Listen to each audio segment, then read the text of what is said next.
Welcome to today's episode of the Gem Club podcast. I'm your host, Adam Lehman. I'm joined today by co-host Bridget, one of our next gen gems, the next generation of gem-like people. And we have a guest today. Our guest name is Amy Patterson, and Amy is an interesting character, which is why we wanted Amy to come talk with us today. So Amy's bio, I'm going to get into Amy's bio, and it's short. It's not long, but it's intriguing. So here's Amy's bio. Amy's a former funeral home admin. She is curious about all things death, life, magic, and wellness. Fascinating stuff here. I'm excited to see where we get into. I've gotten to interact with Amy in a number of different places professionally, which has been cool, and I'm excited to get somebody who'd worked in a funeral home on the podcast. And I don't know if our listeners will understand how cool that is, but by the end of this episode, they will understand how wonderful it is. Amy, welcome. Thank you so much for having me. Excited to have you in here. So we also have Bridget with us today. Bridget, welcome. Glad you're here. Thanks for, I always like to imagine that you're skipping class or homework whenever you're joining us. You are indeed correct. It makes it feel like it's amazing. Yeah. I'd rather you do have this homework than forever. Yeah. I can wait. Yeah. You'll learn more. You'll learn more here. Yeah.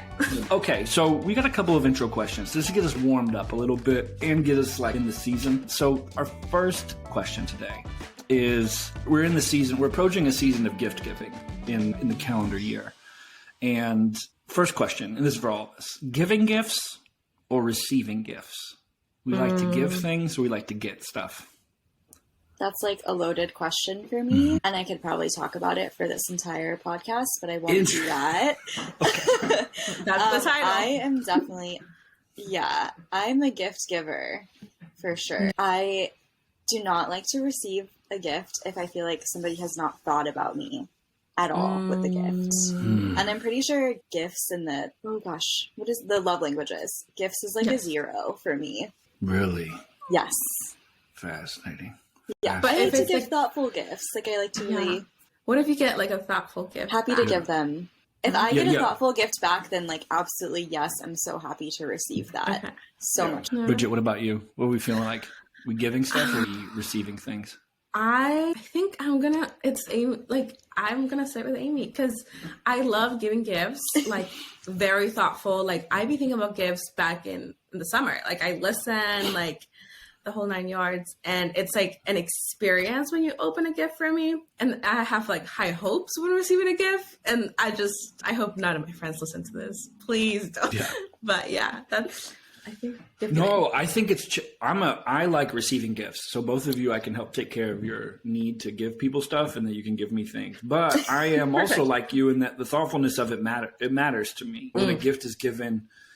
And my cousins and I we had this like inside joke, because sometimes as cousins who maybe you see each other once a year or once some like distant family, if you get each other gifts, we do like a thing in the holidays. We swap names, and we all have. And some of the folks I haven't talked to a ton. And this is a nice challenge to have to get after and be like, okay, I'm going to need to catch up a little bit and pay attention to what this person is doing or listening to, or check out their Spotify Wrapped to see what their general vibe is. And ultimately, it's sometimes can be embarrassing when you give somebody a gift based on the past thing they were into. Like my cousin was into Wizard of Oz a dozen years ago, and I'm still giving them gifts based on that thing. Oh no! Yeah. Which brings us into our second intro question here: best and worst Christmas gifts you have received. Can I share my most memorable? Yep. It's not really the best, and it's definitely not the worst. But one year, I think I was in high school or maybe college. My aunt crocheted me a bra and underwear. Cute. That's awesome. What did you like it? It was hilarious. I never wore it for their intended purpose, because wearing like crocheted undergarments maybe isn't the most ideal. It's not what you're looking for. But it was hilarious. And the best part was that I had to open it in front of my entire family. Yeah. That's an interesting scenario as well, because there's probably pretty There's a wide range of reactions to gifts like that, I could imagine. For sure. Nice job. Was your aunt doing it authentically or as a funny thing, or? I think it was funny, and I think maybe she asked me what I wanted for Christmas, and I like jokingly said that I wanted that. Because she was like in a big crocheting period, and I definitely didn't think, one, she would remember, and two, that she would actually commit to doing it. Yeah. But she totally did. And there you go. That's very memorable. Yeah, it is. I can still remember when my family got an Xbox when I was little, and we got I'm going to say big screen TV, but big screen at the time when I was little was like maybe like a 42-inch or 38-inch or something like that. And it was like a box that was like 4 feet deep. It weighed 400 pounds. Yeah, it was like needed a team to lift it. And now you can get, those for $5. But I remember I was so excited for that. I tell this story every time I get a chance to, because my younger brother, I'm the oldest of three. My younger brother's 10 years younger than me. And 1 year for Christmas, our family had gotten a trampoline. Our parents got a trampoline for us. And my dad and I got up early and we put it on the roof of our house. Which trampolines aren't that heavy. They're like aluminum piping and things like that. And so we put it up on the roof of our house. And my brother was young enough that was still a believer of Santa Claus, but old enough to where it was starting to lose its seriousness. And maybe he was starting to have doubts. And my dad wrote a little note and was like, hey, you don't have a chimney, so I couldn't put this, it's too big to fit into your living room. So you had to go outside. I just left it where I could. And so we went out, and there's this trampoline sitting on the roof of our house. We lived on a ranch home and a farmhouse. It was a 1-story. And so we put it on that roof. And for a while, I think my brother believed in Santa Claus longer than his peers. And it was 1 year, I still remember him being like, I don't think Santa Claus is real, but that trampoline, I just couldn't really comprehend like how that seems undoubtable. So that was definitely the most memorable for me. Bridget, what about you? I love that. Yeah, we got him. We got him good. You really did. And I hope that there's no children around when they're listening to this podcast, because Santa is definitely real. Yeah, Santa is real. 100%. Yeah. We should put a warning at the beginning. Bleep out. We're going to have the bleeps. Yeah. The bleeps. For me, I think, oh man, I don't know. I love good surprises, but people can't really surprise me. It's bad. I think last Christmas, a friend of mine noticed that I really wanted a record player because I thought they're cute and all that stuff. And so one day he's awful at rapping. Like, I rapped all the gifts that he has for his family, but he rapped mine. And then I just knew. And I was like, what is that? And I opened it, and it was a record player, and I was so excited. And I was like, wait, I don't have any records for it. And then my birthday's like right after that. So he got me a Harry Styles record. The fun thing about this is that I haven't used it because I don't know how to use a record player. Classic record player. Yeah. I will use it this Christmas, maybe. But yeah. They're pretty easy to use. Yeah. They're pretty straightforward. Yeah. It also having a record it also works as a speaker. That's cool. Yeah. It's amazing. Record players are such a good gift. Records is like my go-to gift. If I see your Spotify rap, I'm getting you records probably of somebody. But it's also a thing where you're like, it's like really easy to put on a playlist and Bluetooth it to your speakers and just not have to flip over anything in the middle. Right. So you're like, yeah, it's funny. Okay, so our third and most important question. We got to get into our third question. This is the most important one.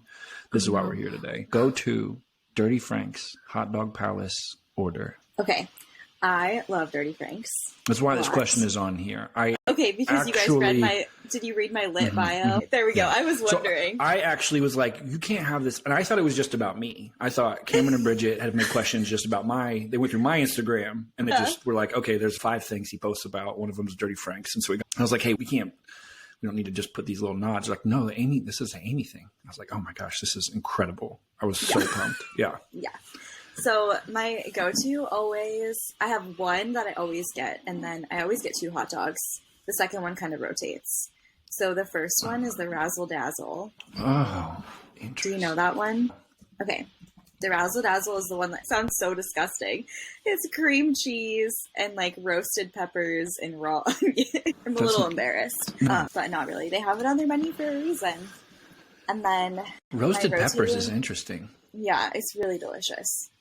And then my rotating one is either an Ohioana, which I have never been with anybody who's ordered that before. No, I never have. I'm looking at the menu now, and I'm like, I don't know that I've seen Ohioana. Yeah, it's in the spicy corn relish and celery salt. Yeah, it's like kind of gross. It's like super fucking Midwest of me. Is it very corn? Swearing's great. We love swearing. Okay, great. If we're gonna ruin Christmas, we're gonna say fuck probably. Yeah, also it's high with corn and celery salt. So it's very corn centric hot dog. It's very corn centric. That's and amazing. I load it up with ketchup. Okay, I love that. Yum.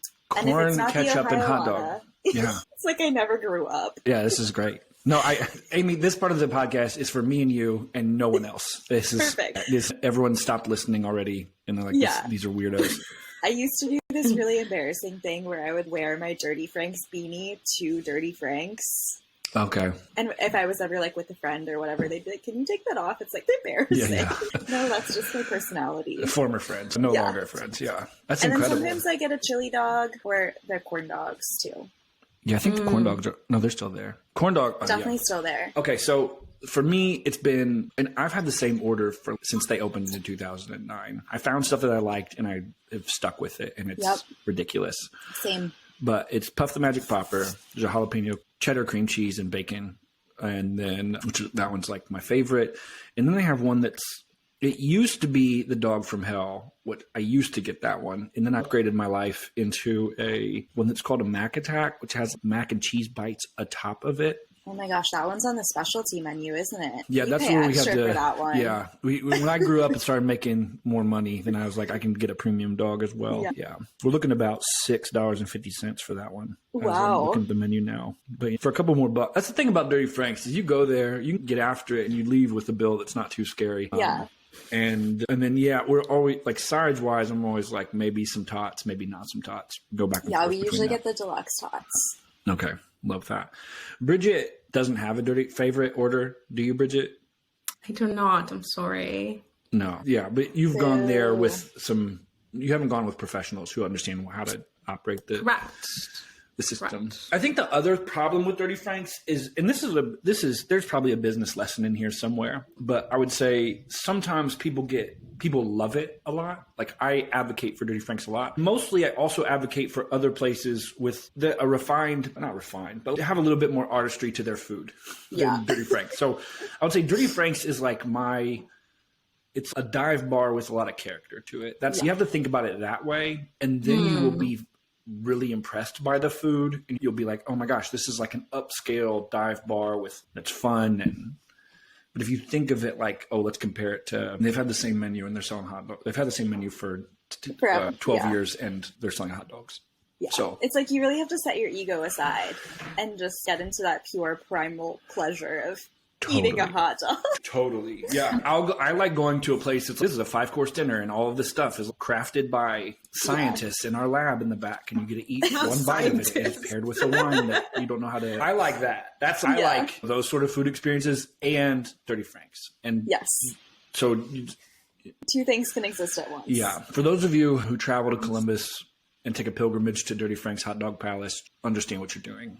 Don't. If you think of it the wrong way, you're going to be disappointed. Yeah, savor the experience. Yeah. That's great. I can talk about this for way too long. Me too. Slide into my DMs if anybody wants to talk about, or Amy and I can start maybe a group chat, maybe like a weekly webinar series about Dirty Franks and how to start. We should do a menu review. We should start a fan account, an Instagram account that's just, okay. We can't. I'm going to do this for too long. This is not sponsored, by the way. Please do sponsor us. Yeah, not sponsored, but I'll take a free hot dog if they want to send one my way. Now that we're through the important questions, we can get to the extras. Bridget, perfect. Why don't you lead us off here?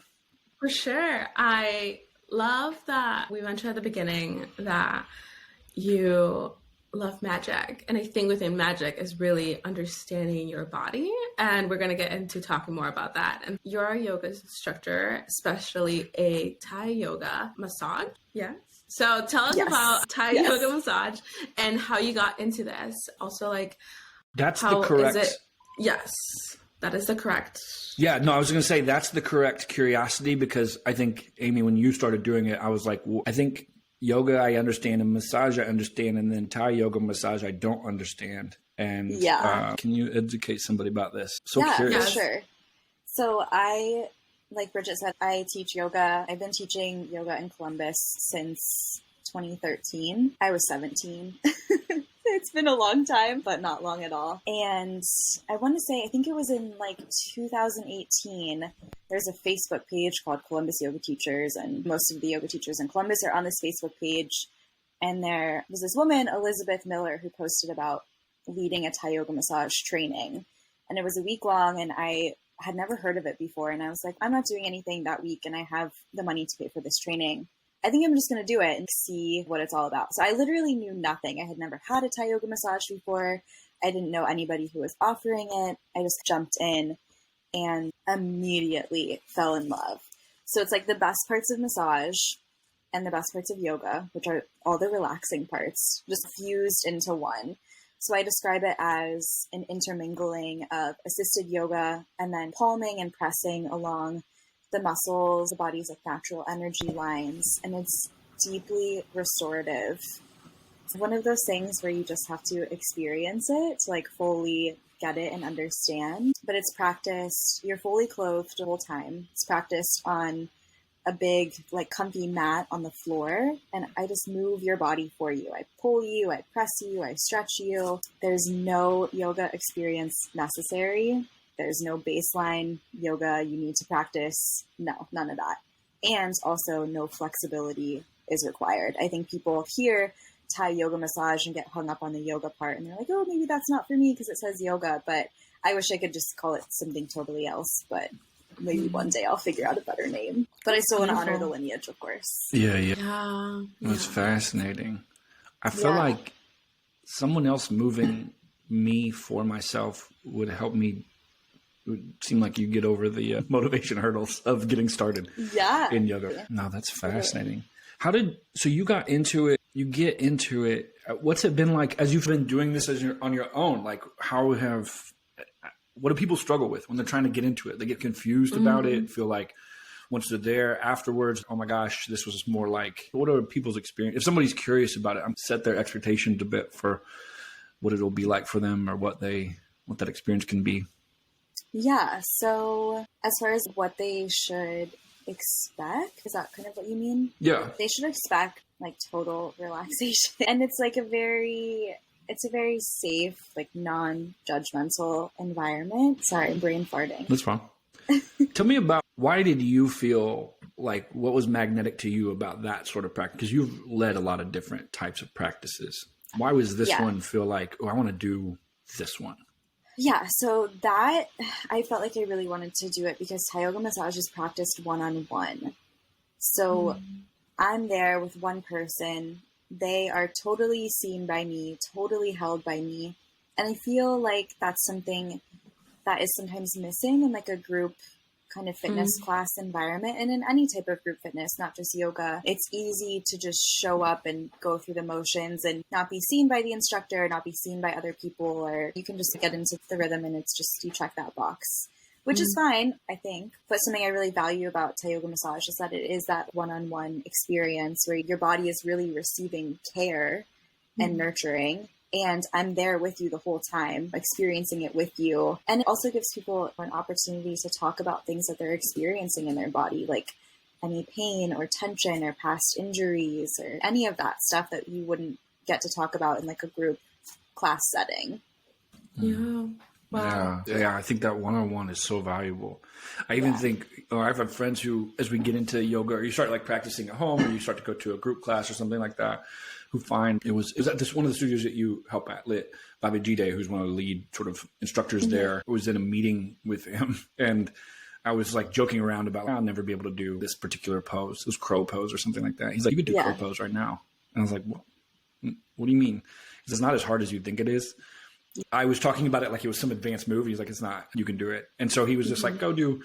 And he just he like cued me through walking through all of it. And I was like, oh my gosh, this is incredible. And then since then you start to sign up for one-on-ones or private sessions with people to help adjust those things. And that power is so powerful. And I think for the people listening to this, sometimes there's a lot of information available online. You can learn a lot. You can research a lot. You can watch 100 videos about how you need to do X, Y, and Z. But then sometimes being one-on-one, being a bit vulnerable and messing up in front of a professional and letting them look at you and be like, you're putting too much weight on your here and you're not trusting yourself enough to put enough weight here and or things like that is you got to have that one-on-one is really valuable. Yeah. And the nice thing about Thai yoga massage is that it's more of a restorative practice and that the person receiving it is truly just receiving, right? There's no element of having to perform or do things. I'm doing everything to their body for them, reminding them to just relax and surrender to the process along the way.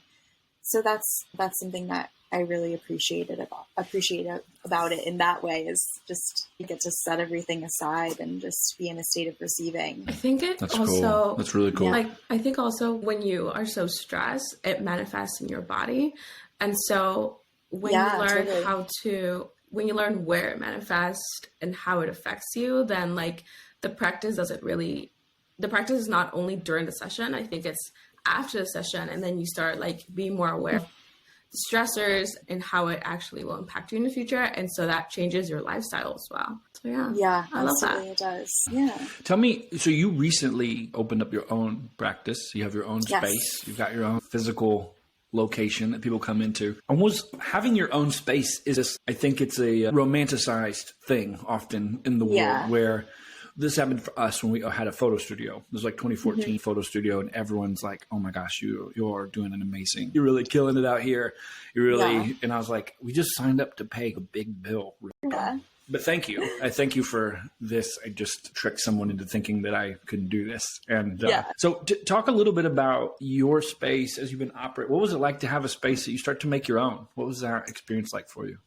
Yeah, so I guess just a little backstory. I was trained in Thai yoga massage in 2018. I immediately started offering it, but I was offering it out of my friend's mom's house, out of a guest room that she had, which was like great. She would let me use the space for free.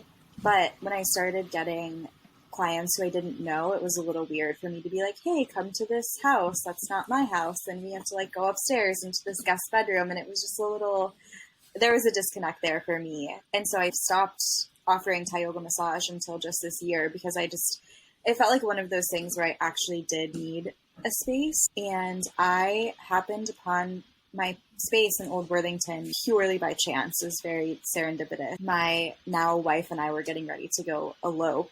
And the day before we left to elope, I saw on Instagram somebody in this building, Spark Sexual Wellness. She posted that there was an office space for rent, and it's teeny tiny. It's 8 by 11. It's a sheet of paper and really affordable. And that was like, okay, great. It's in Old Worthington. It's the right size, and I can afford it even if I don't have clients for the next 6 months. Yep. It's like a springboard. So we're like, my wife and I are driving to go get married. And I was like, hey, like, I know we're about to go get married, but I think maybe I should quit my job and I should rent this office and I should change my whole life. Yeah. And she was like, okay, great. Sounds awesome. Aww. So that was your final test of commitment. If you're the right one. Like 2 days before the wedding, I'm like, hey, can you tolerate me? Amy, you're supposed to lock that down first and then start throwing curveballs. You're not supposed to throw curveballs right before. Yeah, that's my whole personality. Yeah. It makes sense. Either way.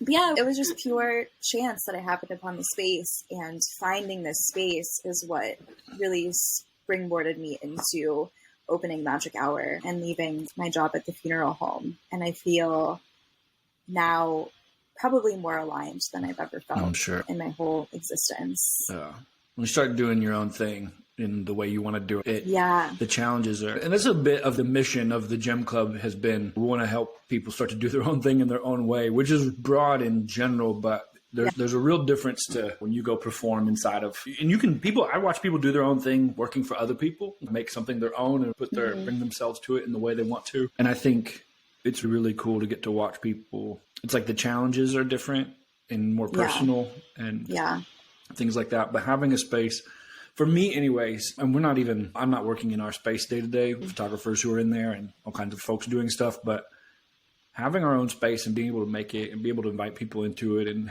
deliver the experience that we had always hoped we would be able to deliver. We had clients meeting in our kitchen to review like logos and branding for a while. And we were just like, this is not how this should go. Deal. Yeah. I also think it feels like safer for people when they're going to like a building that is like retail space or office spaces or professional spaces, as opposed to, hey, here's my house. Yeah. Before we kind of change topics here, I think I'll mention this, but photographers who you're doing Thai yoga massage 101 with people, there can be a lot of connotations in the industry, or there can be people who are like operating in mildly shady ways, sort of make it harder, that trust to happen.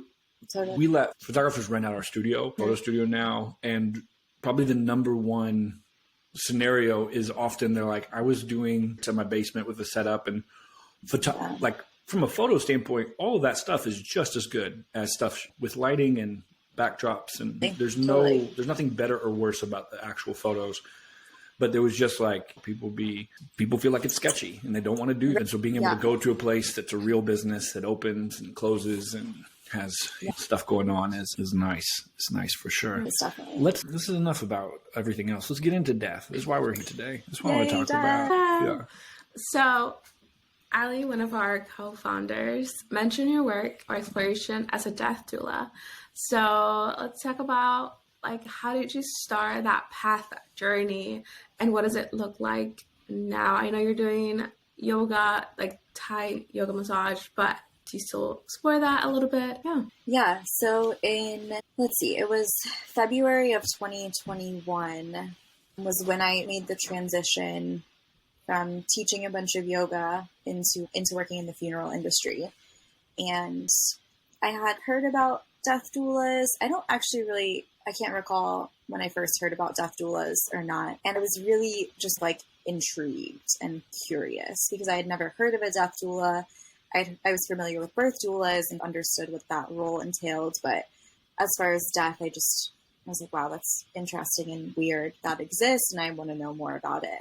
So I did some research and I found a death doula training, which, just as a disclaimer, I honestly recommend this training to everybody who is a person, regardless of whether or not you want to work in death care or not. There's a great organization called INELDA, International End of Life Doula Association, and they do trainings, I want to say monthly, and it's a month-long training. You meet a couple hours a week. It's done via Zoom, and they teach you about their process for death doula work. And in the whole process, you really get in touch and tapped into your own mortality, which I feel like is something, especially as us three young people here, we don't really think about or consider because we're young and we're invincible and we're not going to die until we're in our 80s or 90s or 100s, depending on how we live. So I was like super into it. And I was like, wow, this is amazing. I want to be a death doula. And then pandemic and stepping into that space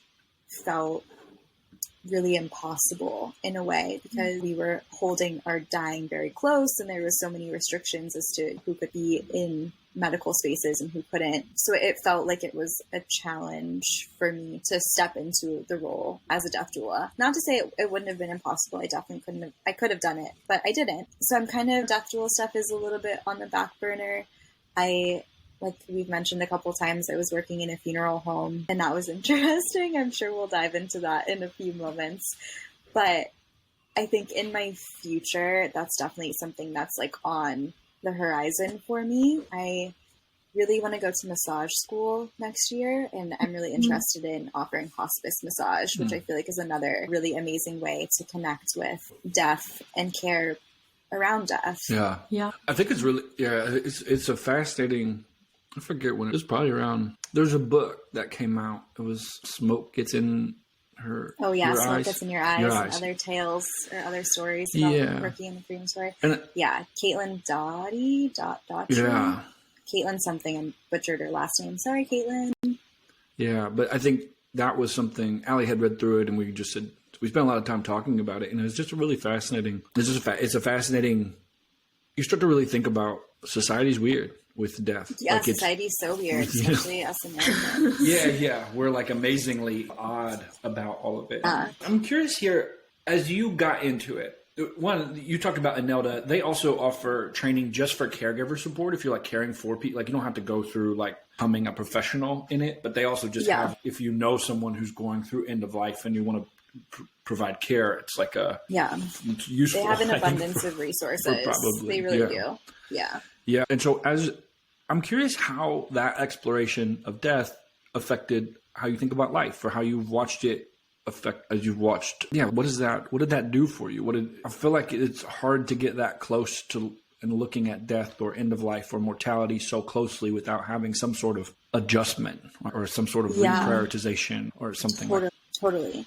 So I would say one of the biggest benefit, if you will, that I received from being in this training and working in a funeral home is that it really made me open about death and my own death. My wife and I talk about death quite a lot, and we talk about what our expectations are in death and kind of how we want things handled at the end of life, which again, I feel isn't really a thing that people talk about. I don't know, Adam, have you and Allie had that whole conversation? Yeah. Yay! Yeah. Okay, good. But you read those books, so that makes sense that you had it. But I feel like that's not the normal experience. So just being in the training, which was a really safe environment, and being able to take that out into the world with just myself. Let me reframe that thought. Doing the training brought death closer to me in a way that I hadn't thought about it before, in that it's inevitable that I'm going to die. And I would rather think about it now, process it now, and be aware of it now than totally ignore it and forget that it's something that exists. And in doing that, I was able to, and am able to, more freely talk about death with others, with my family, with my wife, with friends, in a way that isn't like scary, if you will. It's, hey, this is a thing that's going to happen. Why don't we just drink some tea and talk about it for a little while? Yeah. I think it's there's like a subset of people online who I follow who it's like the phrase in, I think, Latin, people get it tattooed on themselves or things like that. It's like, memento mori, right? Which is, what's the real translation of that? I'm going to butcher it. Remember that you must die. Yeah. We're going to die. It's going to happen. Yeah. Unless... I think the exact translation is remember that you must die. Yeah. Not that you will die. It's that you must die. Yeah. And I think it's such an interesting, I think it was that starting to get comfortable with it. I grew up in a world that was in the religious tradition, like Christianity as a religious tradition. And there's a little blurb in scripture that is better to go to a funeral than a wedding. And it doesn't elaborate a lot. It's not a long thing. It's definitely not one that people bring up a lot, especially things like that, because weddings are the celebration of life and parties and community and people and things like that. And funerals are sad. People it's not fun to be at. It's not fun. Yeah. I think it's not fun. It's not branded as fun. Let's say it that way. It's definitely not branded as fun. And all sorts of feelings come up, and grief is a monster, and all this stuff happens. But this reminder of being that this is a life that starts and ends, and it's sobering sometimes, but it also is, I think, inspiring in a bunch of ways. So you get like a little blip of existence to get to do something and make something of yourself. Yeah. I think it's very motivating, but in a way that isn't, I'm like going a bunch of different ways about saying this. I think it's really motivating to think about your own death, that you must die, that you will die. And as we listen to creatives or entrepreneurs, we have creatives and entrepreneurs sitting here listening to us today. Those folks, it makes you be a little bit more, I think, for me anyways, it helps me be a little bit more brave of being like, I can do a normal thing and that's cool. Or I can do the thing that I think is inside of me that is a little harder to come by. And it takes a little bit more vulnerability to bring out, to be able to put together something that, I don't know if I need everyone else in the world to like throw me a party because I did the best business thing in the world, or would I rather do the thing that I think is inside of me and help it come out?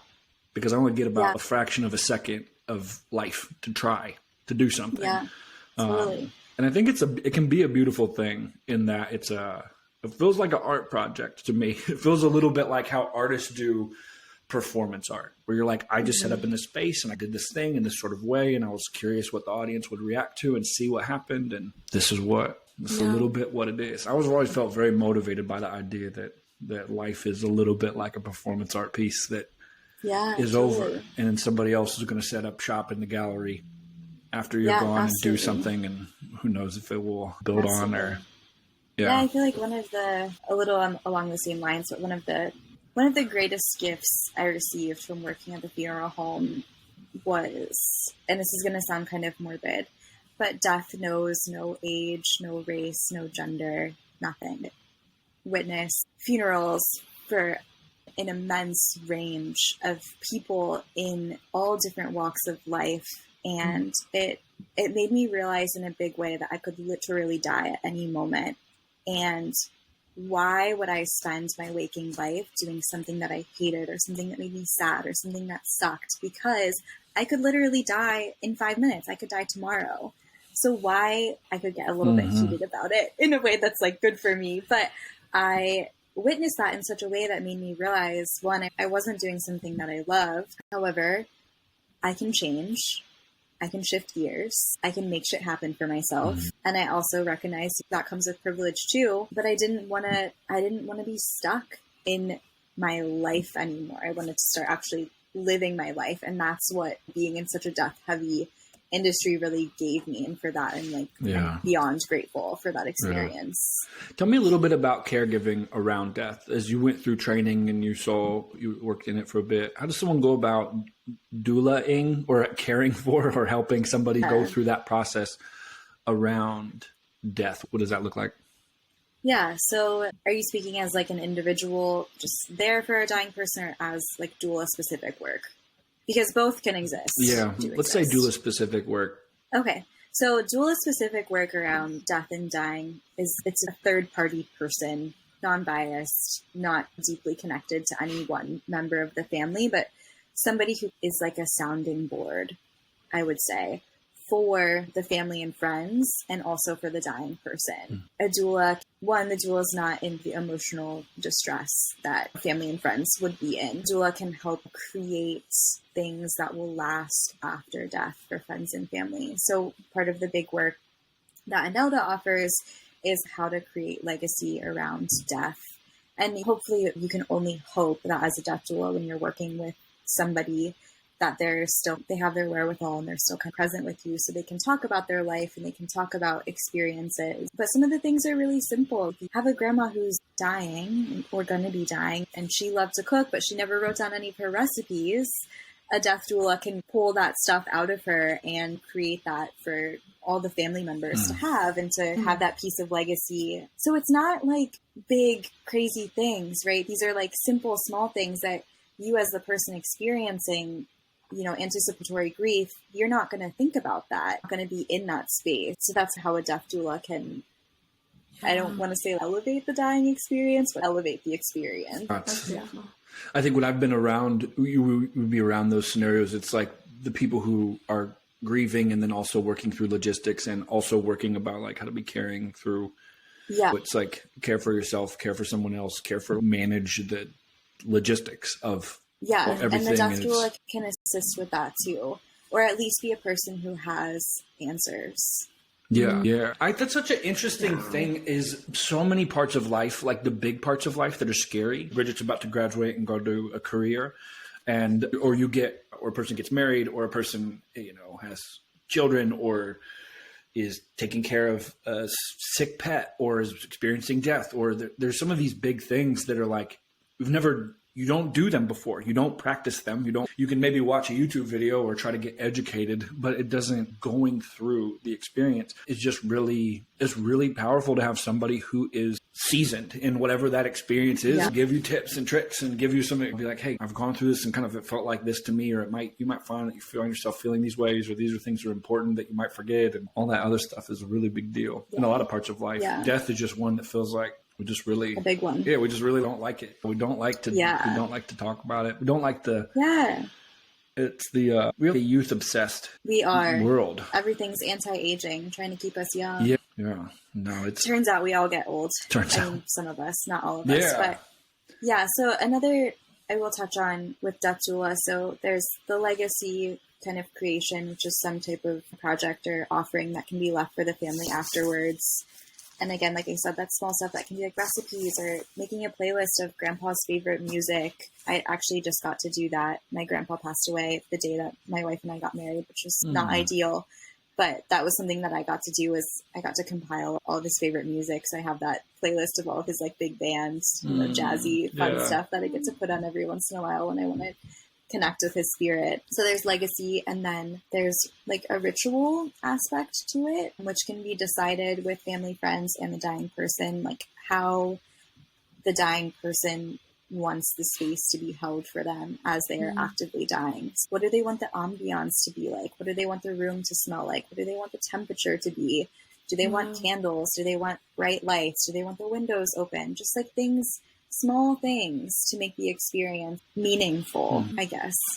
It feels a little weird to talk about death in that way. And I then think it's fascinating. after, yeah, it is fascinating. You're right. I should not be self-conscious about my own thoughts. And then after the death, doula can help hold a vigil period. And again, there's elements of ritual to that. So a lot of death doulas, when they are working with people, they will do like a ritual bath of the person after they've passed. And for some, that might just look like washing the hands and the feet or washing the entire body. But everybody who wants to be can be involved in that process. And I think it provides like a deeper level of connection, and you're not immediately removed from the death. Yeah. And with that said, there are some people who don't want to partake in that process, and that is totally fine. Totally fine. There's no right or wrong way to be present for a death. Yeah. No, it's just to bring it. It's such a I've coached so many entrepreneurs who have small businesses, and when one person is going through grief or helping somebody die in their family and is walking through that process with them, it's wild. It's wild. It's just such everyone responds to all of those things. I always try to remind my coaching clients, like, this is different. You haven't done this before. You're not going to do it in this way again. The next time you do it, you'll have done it before, and you won't think of everything the same way. But this is gonna eat your brain it's supposed to. It's like it's designed. And maybe we can get into grief a little bit. I know we can do that. No grief. If anyone's listening to this, just like Google like what happens to your brain in grief, or what's going on inside it. Like the neuroscience, the brain science around grief is fascinating. And if you find yourself confused about how you feel, or why you have so many different feelings, or why feelings come like waves and various things, you can just do you can go check the science on it, and you'll find like, it's how it works. It's like what it is. If you've ever felt like it's not like that, then the people around you who have been grieving have been hiding it from you and just haven't seen it up close, or people don't like to grieve in front of other people very much. Yeah, which I think is sad. Yeah.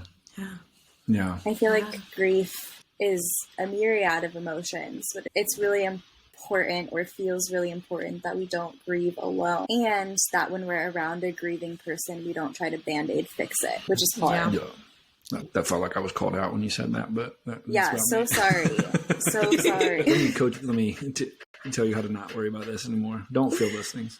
Oh. Yeah, maybe this is going to make me sound like a really nutty person, but like I mentioned, my grandfather passed away this year, and I hadn't experienced significant loss in my adulthood until just this past year.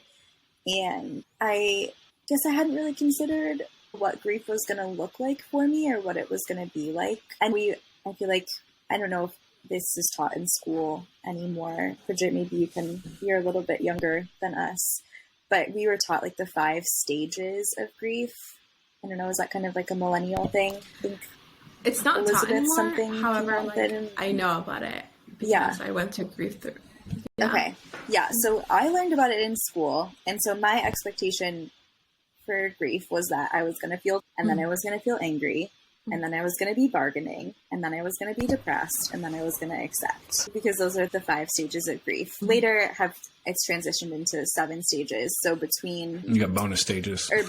Before denial is shock, and then between depression and acceptance is testing.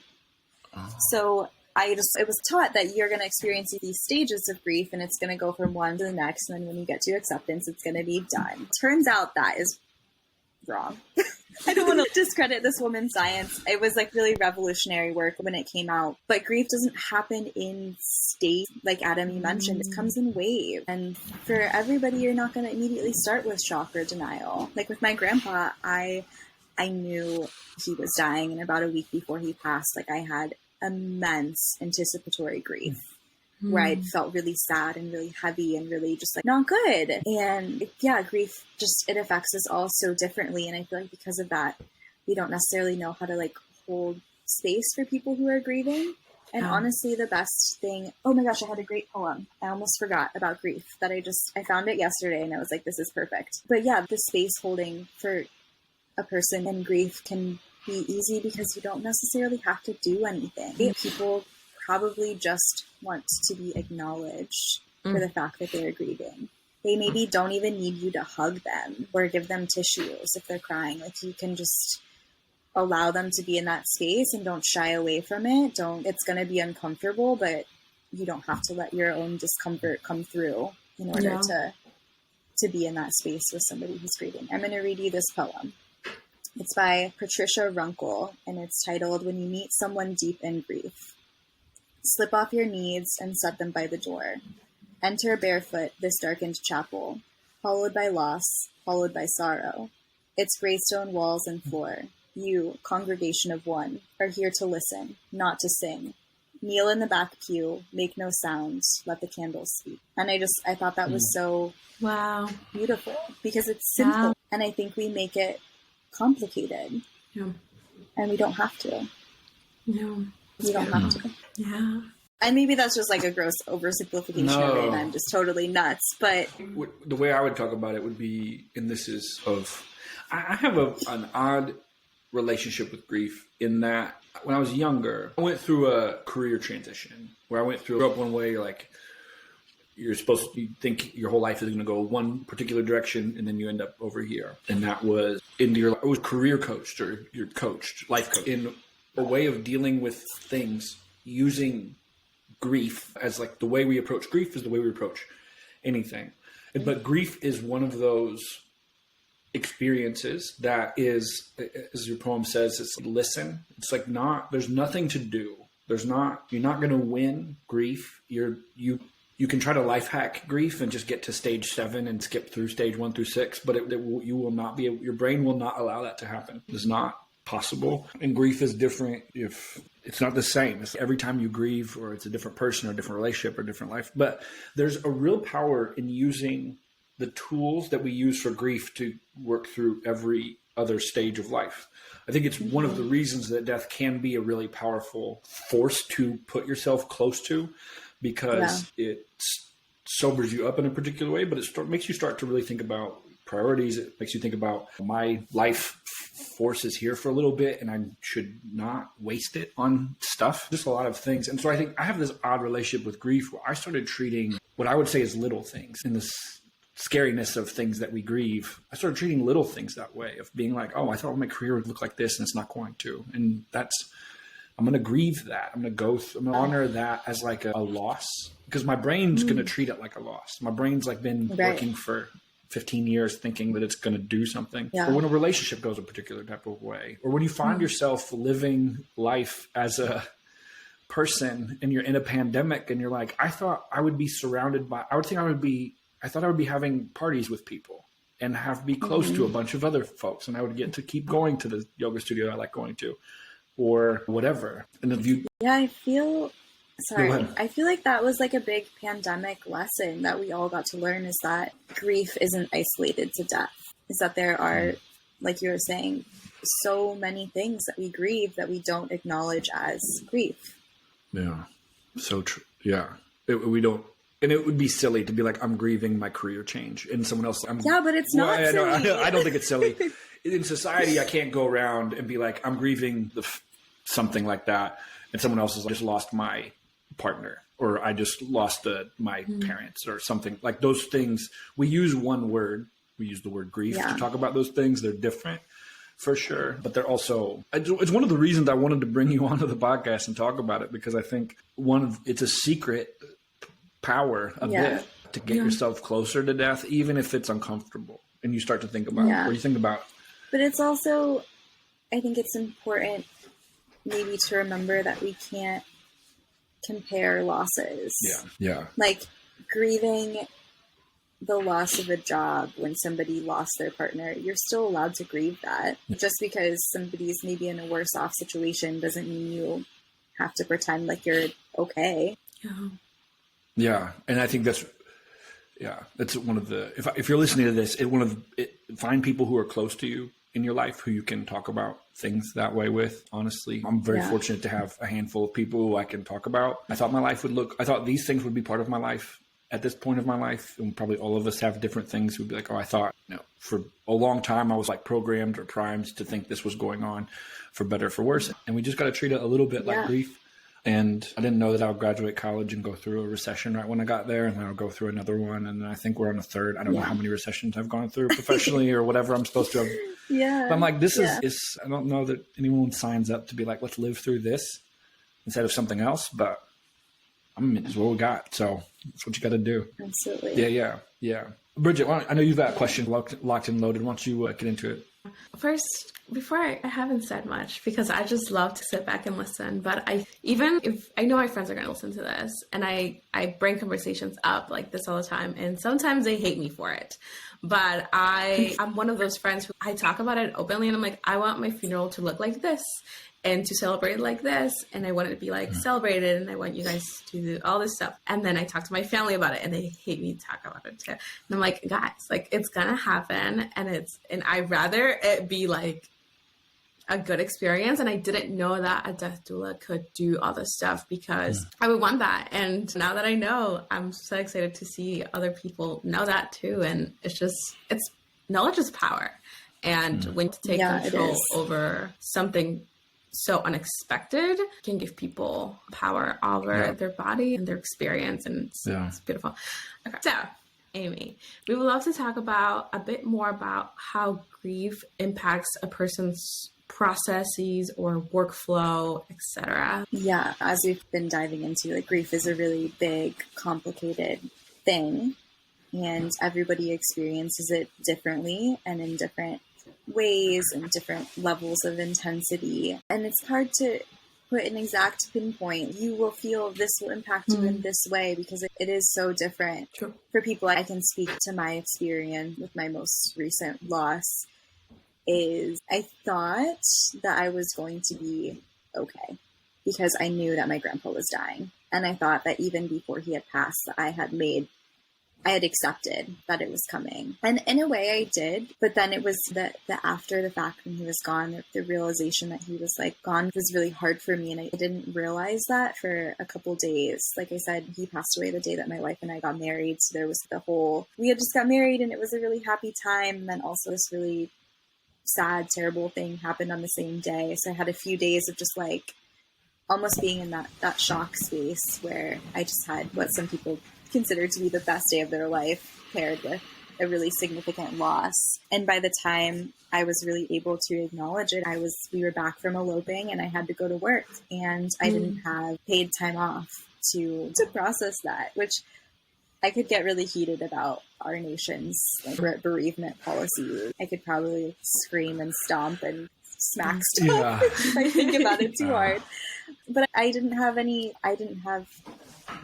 space or like alone time to really be in my grief. And because of that, I was at work and I pretty much cried all day. I remember I texted my boss and I was like, hey, I need to come in a little late today because I'm in this space. And she said no, which was like devastating, especially working in a funeral home and you've just experienced loss in a really significant way. And it's still, I'm really riding the grief waves. Even still, like my mom and I just pulled out all of my baby photos for me to go through after Thanksgiving. And I found this amazing photo of me and my grandpa. I have to be like 4 and I'm sitting next to him and we're like looking over the pond that they lived on and it's our backs. And I just can't even imagine the story that my 4-year-old self was telling my grandpa in this photo. And it brought out such a big emotion in me. And I just was like, oh, I get I get to live with this grief for a long time. And I'm grateful to be in a place where I can let those emotions just roll on through without feeling like I need to suppress them or hide them or feel shame around it. I just sat there and cried, and my mom came over to give me a hug, and I was like, don't hug me. I just need to be in my grief. I just need to sit in this for a couple of minutes. And like I said in the beginning when we were talking about it, I don't even remember, but two things can exist at once. I can feel really happy and really joyful that I had such an amazing childhood into adulthood with my grandpa. And I can feel really sad at the same time that he's no longer here. Yeah. And I feel like that's something that's not talked about with our emotions. I think the expectation that we can only feel one feeling at a time, and that's really limiting. And I think not how our human brains work. We have immense capacity to feel immense emotions and immense things. It's like a dimension of... Oh, sorry, go ahead. Yeah. I think it's what a wild scenario to go through wedding and death in the same. It's like unrelatable. You're like a bit of a, I don't know, there's many people who are. I'm like the exact person it would happen to. Yeah. Annoyingly prepared for this. I don't know. Yeah. It's something else. I think the multiple emotions at one time is one of it. It's I got into like how the human brain works. I think that's like my free time. I hang out there in spaces like that. And I think I'm just so fascinated by things like that show up as true as our brains fire off. You can fire off a couple of different things all at once. It's like anger, and frustration, and regret, and excitement all can hit you at the same time. And I think that's one of the things. It's just one of the things. It's just powerful. It's really powerful. It is really powerful. And the other thing, and I don't know if this is going to feel true for everybody or be relatable for everybody, but I feel like experiencing grief increases our capacity for all emotion. Truth. Right? Yes. Yeah, like almost like you're in a grief space, but then all the colors are a little brighter and the clouds are a little bit more interesting to look at. It just, I don't know, it's a really interesting. The good stuff feels a lot good. Yeah. Gooder. Like that hits harder too. Yeah. It does. And it's an annoying, to me, it's like this annoying part of life where you have to stretch that way to get the good stuff. You have to stretch that way. You have to expand your emotional capacity, like a resilience around, I can feel these things and continue to move forward through life and I'm not stopped. Yeah. And as you expand that emotional, I went through a training for leaders. It was called emotional fit. It was like for around emotional fitness. And it was this idea of being like, can we not just be able to like not burn out, but can we actually be fit emotionally to lead through challenging things and to go through and to do difficult work and to organize people around causes that aren't just easy, right? We're not everyone's just getting rich doing these things. Not everyone's getting rewarded or famous, but we need to be emotionally stable to go through it. And it's amazing how that expanded capacity, in the same way if I would love to be able to carry heavier things or have a greater capacity in my lungs to be able to walk longer distances, or for my whatever. Emotions are the same way, and grief really feels like sometimes the heavy lifting part of all of that. It's gonna get you, and afterwards, if you can work through it and you can let it work on you, other stuff will follow. That can be beautiful. Totally. Yeah, and in a way you grow around the grief. Yeah. It becomes part of your life. It becomes part of, if you think of a plant, it becomes part of the nutrients that it needs, because without it, like, it just becomes you. And I think the dimensions of emotions that you can feel at once, and like you guys said, like the colors are brighter, but at the same time, nights feel like longer and darker, and it's just like all of it all at once. And I experienced grief the first semester of my college year, and I couldn't get out of my finals and all that stuff. And I was like I found out about the loss, and then the next day I had a final to take, and I was sobbing. And it was a psychology class actually, and I was like, I'll take the class, and it was tough. But after that exam, I was like, we're gonna do this. I don't know how, but your body just does it, knows, and your heart You have to open your mind and your heart to it to let it do its course and not force anything. Many different orders of the stages and some, none of them. Yeah. Crazy. Yeah, it makes me feel like a big sad that there wasn't support for you from the university. And I don't, that's something I really don't understand about our culture. And maybe it's because we're like we err on the side of being death avoidant, which is a generalization. But like the company I was working for, I got one bereavement day. One. Yeah. Which is not enough. Not enough, because you have the initial first days where you're really feeling the impact of the loss, and just the logistics of going to a funeral. The funerals happen on any day of the week. It's not just a weekend thing. To take a day off for that, and then if you have to travel for it, I don't understand why we as a workforce culture society aren't able to support employees through that process with time off. Yeah. Or like I think it's like we talked about this in the last episode. We talked a little bit. We were talking about holidays, I think. Or we talked about the Day of the Dead. We talked about this like amazing, which I learned about it in the last episode. It was like I learned about it beyond just there's like cool and interesting costumes people wear and they have a parade that I see photos of. But what's the intent and remembering people who have passed and revisiting that. It's such a powerful and good thing, and our culture just doesn't have anything at all. And it's just wild. I think for us, grief was one of the reasons that we have a team today. Is 2013, my wife Allie and I started the company, and we had small, like some people who were helping and things like that, who jumped in, contractors and interns and whatnot. And then we just got to where we're like, let's do going through grief. And you're just like, we live in a world where like business has to go on. And also I myself am a person and you got to figure it all out. And we're just like, you need a team. This is only possible with a team. And the same thing is true as we embraced for other teammates, like parental leave, and we're one of our business goals of 2022 was like people can be allowed to get COVID and allowed for their kids to be sick and allowed for whatever, and our business can keep working. And that was like a motivating energy around trying to set things up a little bit. I've got one final question I want to get into, and it's based on an Instagram post of yours that I just liked a lot. You mentioned in an Instagram post, you've been teaching yoga since 2013, and you said this phrase, which I just liked, and I was like, I want Amy to talk about what she meant by that, is that you're glad you embraced your shadow, and you talked a little bit about how it helped. Oh, are you still there? What's that? Oh, no. Are you there? Yes, I'm here. Okay, sorry. It just cut out. Let me look at my stuff here real quick. Okay, so we're all good. Everything's still uploading and whatnot. Okay, I'll start over my question entirely. Okay.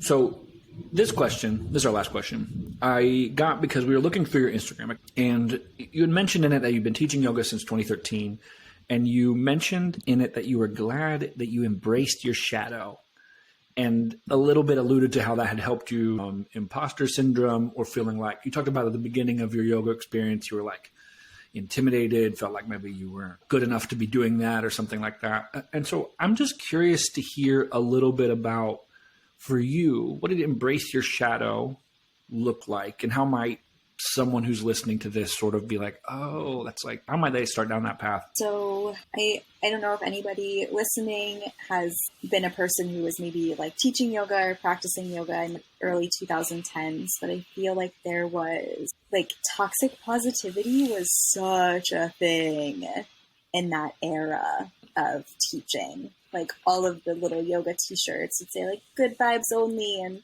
love and light and rainbows and unicorns and butterflies, and it was all like I felt like I had to be happy all of the time if I was going to be a yoga teacher, because that's what was getting like shoved down our throats. And I was literally 18 years old, like not even fully brain developed at that time. This is something I think and reflect on a lot about my early teaching days, is that so much of what was being taught to me is that must be happy all the time, must be a joyful little ray of light, love and light to be a yoga teacher. And because of that's like how I taught. And I think it really blocked off a really large other half of me, which is the side that feels grief and feels sad and feels anger, and the side of me that's like flipping off people when I'm driving down 71. And it caused me to shut off that, what we perceive to be like darkness, or shadow. And it wasn't until within the past maybe 4 or 5 years that I realized that I was like, oh, I actually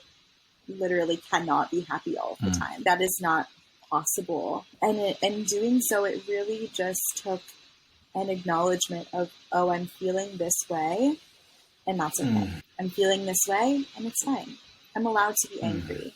I'm allowed to be sad. I'm allowed to be mad. I'm allowed to be frustrated. I'm allowed to feel all of these big feelings because everything is temporary, right? Even the happiness, it's all temporary. It's all temporary. Yeah, it's been like an interesting unpacking, and also something that kind of flipped that coin for me was understanding that it's actually okay for me to be vulnerable when I'm teaching yoga, and it's okay for me to share things that are going on in my life. And there's certainly like an appropriate way to do that in a public class setting. I'm not going to stomp in there and be like, oh my God, I had the worst day ever, and project all of that onto people. But there is, hey, like I'm kind of having this experience right now, and we might lean into that together in some way. I recently, I guess shortly after I made that post, I taught a class that I just was like, we're just calling this the darkness class.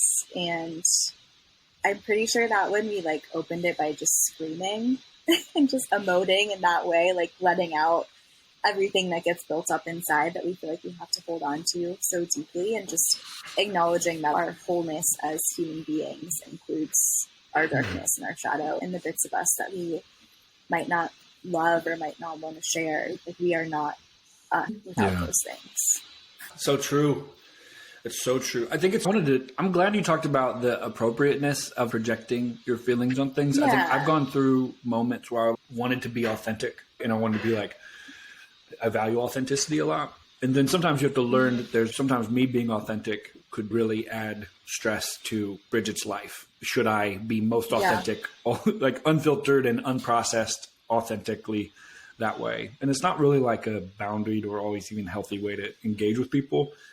And I wanted to say this for whoever's listening to this. And I think, Bridget, you take on a lot of leadership roles in your universe that you occupy. There's a lot of places where you're like showing up and helping lead and serve other people, and do the same for myself. And Amy, I know people who come in and get Thai yoga massage or come into your classes, or people who maybe at work or at home have to show up, have to lead, have to maybe don't have the space there to scream or cry or be fully transparent about how stressed they are to everybody. Yeah, totally. And if you're listening to this, and as a reminder for myself and all of us, but finding people like Amy, who I know a number of entrepreneurs who look up to the things who look up to you, or not look up to you, who for them, you are a person where that space is safe. They can go work through those things, or they can process through those. They have that space to be there.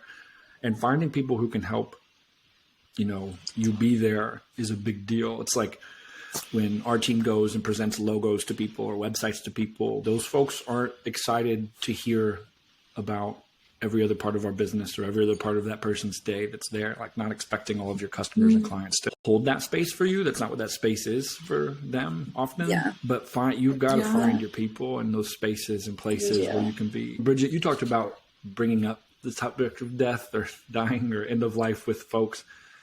And as you go on through life, because I've been comfortable talking about it for a while, and I have family members who are like this, who is like, you become that person that people go talk to privately when they need to talk to someone privately, or when they feel like you're the person who they can show up in their Instagram DMs and be like, this is going on, and you can talk through it and help them feel okay about it and things like that. And it's just, you got to find your people, and you got to be able to be that person for others as well, which is really cool. Embracing your shadow is a nice thing. It doesn't work to be ramped up all of the time, to be like, it doesn't. I can tell you that. Definitely doesn't. It's not even how high performance work. Like, even if you wanted, if you wanted to bring if you wanted other people to experience you and get an energy injection of joy and positivity and happiness, you don't deliver that through always being that. You deliver that through learning how to handle learning how to be present and hold space for your emotions, so that you can deliver the ones that you're hoping to deliver. So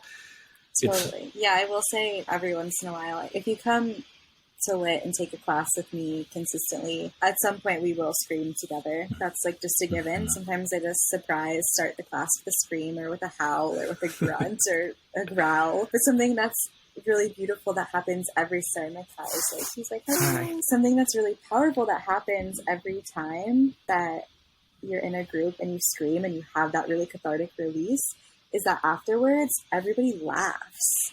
And like this big intense release becomes a really joyful, funny experience as well, which is, it's cool how those two things can exist at once, you know, happen at the same time. It's a really powerful tool. It's the truth. It's the truth. I think humans connect more around struggle than we do around success, though success more, you'll get like more high fives and it's easier to talk about.